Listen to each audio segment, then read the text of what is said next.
Rihanna is calling on world leaders from around the globe to up their contributions to education as her top priority. So she recently tweeted to people like Mauricio Macri of Argentina, Justin Trudeau of Canada, Emmanuel Macron of France, and Angela Merkel of Germany, saying things like, for Germany, I'm checking in to see where you are on the commitment to fund education with GP for education.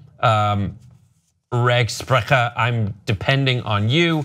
The GP is the global partnership for education and she recently went to Malawi, which is one of the most impoverished nations on the planet, with former Australian Prime Minister Julia Gillard and Global Citizen CEO Hugh Evans to try to accomplish the goal of raising $3.1 billion to help bring equality to education of over 870 million children in 89 countries between 2018 and 2020. And you should watch the documentary when she's in Malawi trying to just get a feel for what education is like in some of these countries. And there's one kid that they interview who is just the best. He's the best kid who articulates completely his plight and what they're going through and what they need. And it's a real touching thing. But what do you think about this? I think it's really cool. It's kind of strange to see it go down on Twitter. It felt like a very 21st century thing where you've heard about artists in the past have always reached out to world leaders, and that's not something new, but it is kind of new to see it in real time on Twitter. Like, hey, Angela Merkel, or like, hey, Justin Trudeau, it's Rihanna, just wanted to check in, and you can see that response. And it also holds those world leaders accountable because Rihanna has such a huge mega following, and she's gotten behind this cause that I think we can all agree, whatever political side you fall on, education is great for kids all over the world. We should make it more accessible, not less.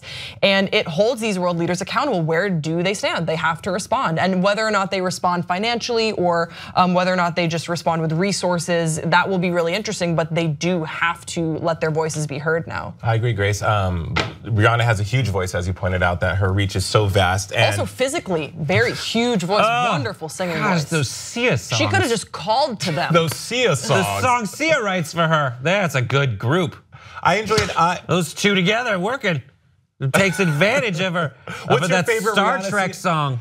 What's your favorite Rihanna? Sledgehammer is your favorite Rihanna Sia song, Brett? What? I said Sledgehammer from Star Trek is your favorite Rihanna Sia song? I'm just saying, recently I heard that and I'm like, she's got some pipes on her. All right, Jason. My favorite Rihanna song is Pon de Replay. Old school. Just kidding.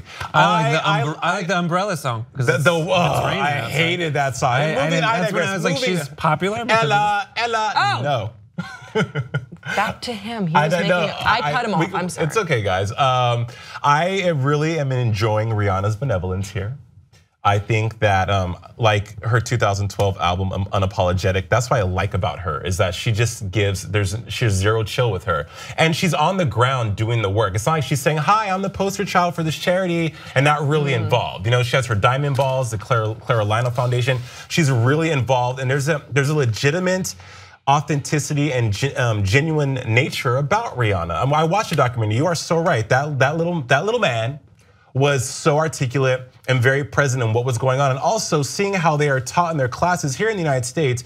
You walk into I went to high school in one of the most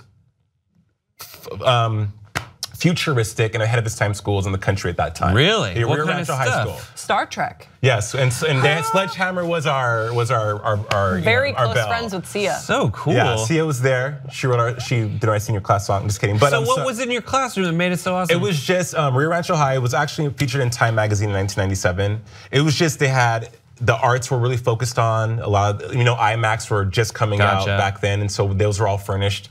Intel helped, because Intel was once based in Rio Rancho, New Mexico, so Intel helped facilitate a lot of ingenuity and a lot of technology that was in the school. But back to education, I think that Rihanna is smart for using her reach to say, hey, you guys, like, where you made a commitment, now I have to hold you accountable. But I wonder how many people, though, of those dignified people and those political people really give a shit or hold Rihanna in the regard that we do. Well, let's play a game called Do You Think They Listen to Rihanna?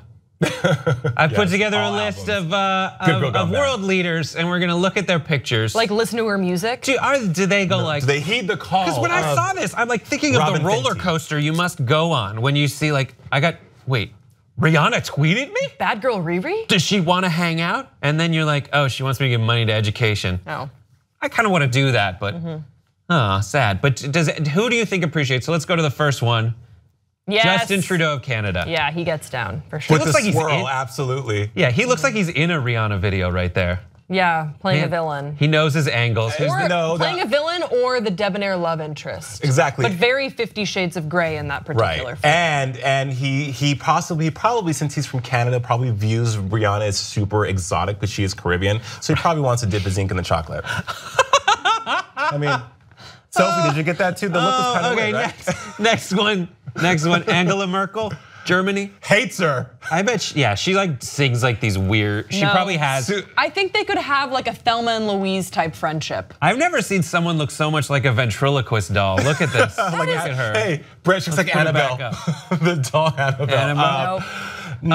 Look at that, because it looks like, anyway, She looks like a badass. But I feel like she listens to like a local German DJ's like hard rock remix, like death metal remix.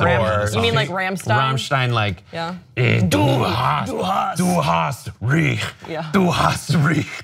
Okay, next. That's the new president of France. It's the most serious he's looked. He's such a badass, I bet he does. Yeah, he does. Yeah, so next. He definitely does.